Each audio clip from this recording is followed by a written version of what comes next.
Perkenalkan, nama saya Angelina Quraindinanti dari kelas 3C, jurusan Peternakan, Prodi Penyuluhan Peternakan dan Kesejahteraan Hewan.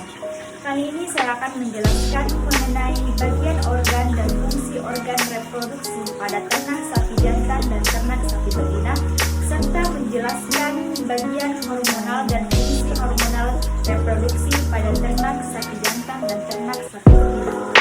Baik, langsung saja saya akan menjelaskan mengenai bagian organ dan fungsi organ reproduksi pada ternak sapi jantan dan ternak sapi betina. Yang pertama yaitu pada ternak sapi jantan, yang dimana organ reproduksi hewan jantan pada umumnya dapat dibagi atas 3 komponen. Yang pertama yaitu organ kelamin primer, yaitu gonad jantan yang dinamakan testis. Yang kedua yaitu sekelompok kelenjar-kelenjar kelamin pelengkap, yaitu kelenjar-kelenjar vesiculares, prostata dan chopper, dan saluran-saluran yang terdiri dari epididymis dan vas deferens. Dan yang ketiga yaitu alat kelamin luar, penis. Yang pertama itu organ testis. Testis adalah sepasang organ reproduksi primer pada jantan yang berfungsi memproduksi spermatozoa, sekresi hormon dan protein. Selain itu, diproduksi estrogen dan berbagai jenis protein yang berperan penting dalam fungsi spermatozoa. Yang kedua yaitu epididymis. Epididymis ini adalah saluran eksternal pertama dari testis dan menyatu ke permukaan testis serta terbungkus dalam tunika dengan testis yang mempunyai 4 fungsi utama, yaitu transportasi, konsentrasi semen, maturasi, dan penyimpanan spermatozoa. Epididymis ini dibagi menjadi 3 bagian, yaitu caput atau kepala epididymis, kauda atau ekor epididymis, dan korpus atau badan epididymis. Yang ketiga yaitu skrotum. Skrotum adalah 2 lobus kantong yang membungkus testis.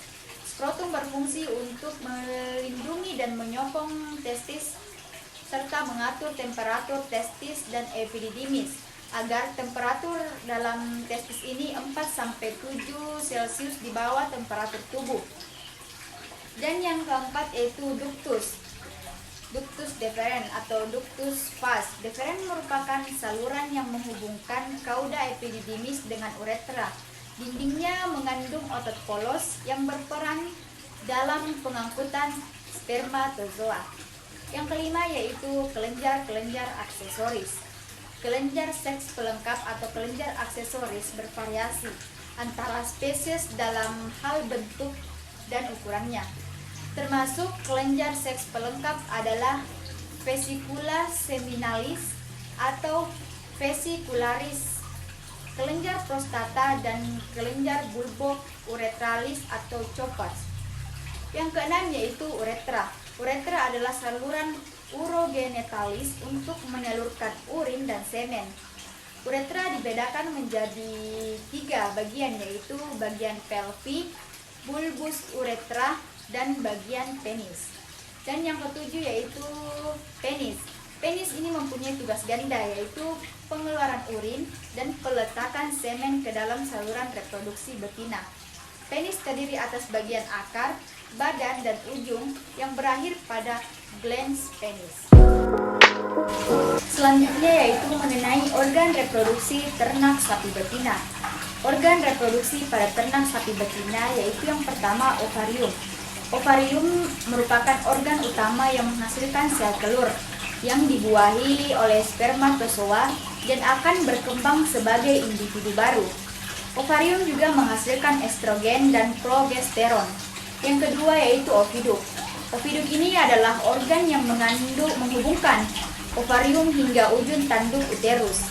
Bentuknya seperti pipa yang tidak beraturan, di mana fungsi oviduk ini untuk mengangkut ovum dan spermatozoa. Di mana di tempat ini jugalah akan terjadi pembuahan dan pertama kalinya terjadi pembelahan sel dari embrio. Yang ketiga yaitu uterus. Uterus adalah suatu organ muskuler yang merupakan lanjutan dari oviduk dan berakhir pada suatu muara pada vagina di kaudal. Fungsi utama dari uterus adalah untuk menyimpan dan memelihara embrio atau fetus. Yang keempat yaitu vagina. Vagina ini berbentuk bulat panjang dengan dinding yang tipis dan elastis.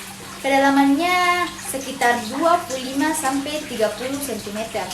Sperma dari hasil perkawinan akan disimpan pada bagian depan vagina dekat dengan serviks. Vagina inilah yang digunakan sapi sebagai alat kopulasi atau perkawinan. Vagina juga akan menghasilkan lendir yang dapat digunakan untuk mengetahui ada tidaknya masa birahi atau estrus sapi betina. Yang kelima yaitu serviks. Saluran reproduksi betina ini letaknya pada bagian depan berbatasan dengan bagian uterus dan bagian belakang menonjol pada vagina. Serviks memiliki fungsi mencegah kontaminasi mikroorganisme di dalam uterus. Selain itu, terdapat fungsi lainnya yaitu sebagai media tampungan sperma dari proses perkawinan secara alami. Yang keenam yaitu vulva. Vulva ini merupakan alat kelamin sapi betina yang paling luar, berfungsi sebagai sistem reproduksi dan sebagai sistem urinari. Vulva ini berbentuk lipatan-lipatan dan ada yang tertutup rambut halus, yang dimana bagian tengah vulva terdapat klitoris. Itulah tadi penjelasan mengenai bagian organ dan fungsi organ reproduksi pada ternak sapi jantan dan ternak sapi betina. Selanjutnya saya akan menjelaskan mengenai hormon dan fungsi hormonal reproduksi pada ternak sapi jantan dan ternak sapi betina. Pada ternak sapi jantan terdapat hormon reproduksi, yaitu yang pertama gonadotropin releasing hormone atau biasa kita sebut dengan GnRH. Organ yang memproduksi gonadotropin releasing hormone atau GnRH adalah hipotalamus. Hipotalamus ini merupakan suatu bagian pada otak bagian ventral. Produksi GnRH di hipotalamus adalah bentuk respon dari tingginya kadar estrogen dalam darah. GnRH mempunyai fungsi untuk menstimulasi kelenjar pituitari atau bersama-sama dengan estrogen untuk memproduksi LH dan FSH. Selanjutnya itu hormon follicle stimulasi hormone atau FSH. Hipotalamus memproduksi GnRH, kemudian GnRH menstimulasi kelenjar pituitari untuk memproduksi FSH. Hormon FSH mempunyai efek perubahan morfologi ovarium. FSH akan menstimulasi perkembangan folikel pada ovarium menjadi folikel de Graaff atau folikel yang matang yang siap ovulasi. Selanjutnya yaitu hormon luteinizing hormone atau LH.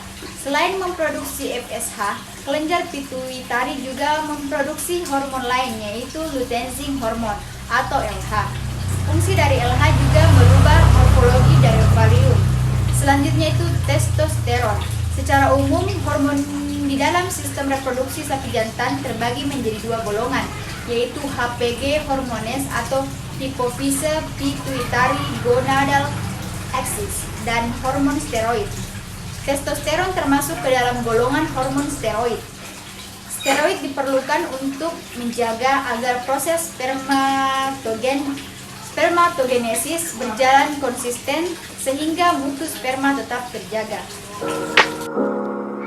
Sedangkan pada ternak sapi betina yaitu terdapat hormon yang pertama yaitu gonadotropin releasing hormone atau GnRH. Organ yang memproduksi gonadotropin releasing hormone atau GnRH adalah hipotalamus. Hipotalamus ini merupakan suatu bagian pada otak, bagian ventral. Produksi GnRH di hipotalamus adalah bentuk respon dari tingginya kadar estrogen dalam darah. GnRH mempunyai fungsi untuk menstimulasi kelenjar pituitari atau bersama-sama dengan estrogen untuk memproduksi LH dan FSH. Selanjutnya itu follicle stimulating hormone atau FSH. Setelah hipotalamus memproduksi GnRH, kemudian GnRH menstimulasi kelenjar pituitari untuk memproduksi FSH. Hormon FSH mempunyai efek perubahan morfologi ovarium. FSH akan menstimulasi perkembangan folikel pada ovarium menjadi folikel de Graaff atau folikel yang matang yang siap ovulasi. Selanjutnya yaitu luteinsin hormon atau LH. Selain memproduksi FSH, kelenjar pituitari juga memproduksi hormon lain yaitu luteinsin hormon atau LH. Fungsi dari LH juga merubah morfologi dari ovarium. Selanjutnya yaitu hormon estrogen. Folikel di ovarium memproduksi estrogen. Semakin besar ukuran folikel, maka akan semakin banyak atau semakin tinggi kadar estrogen dalam darah. Hormon estrogen ini yang akan membuat sapi menunjukkan gejala-gejala birahi. Tingginya kadar oksigen dalam darah bersamaan dengan tingginya kadar GnRH akan memicu pengeluaran LH yang kemudian akan menstimulasi ovulasi. Selanjutnya yaitu hormon progesteron. Progesteron ini mempunyai nama lain hormon kebuntingan. Hormon ini bertugas untuk mempertahankan kebuntingan. Hormon progesteron ini akan menekan produksi LH dan FSH. Inilah yang biasa menyebabkan pada saat bunting, hewan tidak menunjukkan gejala birahi. Selanjutnya yaitu hormon prostaglandin. Prostaglandin dihasilkan oleh uterus. Hormon ini mempunyai fungsi untuk menghancurkan korpus luteum. Karena fungsi prostaglandin yang dapat menghancurkan korpus luteum ini membuat prostaglandin bisa digunakan sebagai hormon sinkronisasi estrus. Hormon ini bekerja pada saat mendekati proses kelahiran. Selanjutnya yaitu hormon oksitoksin.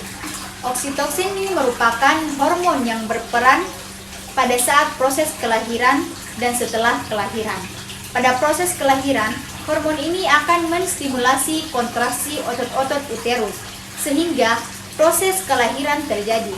Pasca kelahiran, hormon ini berfungsi sebagai hormon yang membantu pengeluaran susu dari ibu. Baik, itulah tadi penjelasan mengenai bagian organ dan fungsi organ reproduksi pada ternak sapi jantan dan ternak sapi betina, serta penjelasan mengenai hormon dan fungsi hormonal reproduksi pada ternak sapi jantan dan